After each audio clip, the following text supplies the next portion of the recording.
Kaya nandun siya nandun sa kaya yung mas number dyan,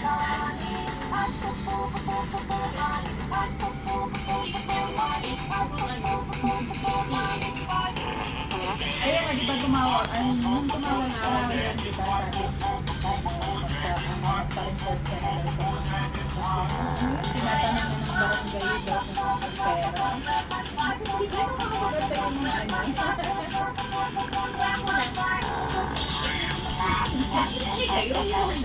Balik ako dito ba madalhin nyo? Sanay ka naman. May iba talaga yung kahit nahirapan ka na pala daw tapos yung ano mo pa yung di ba? Ang set up ni Shining, di ba? Eh, kahapon, ano to?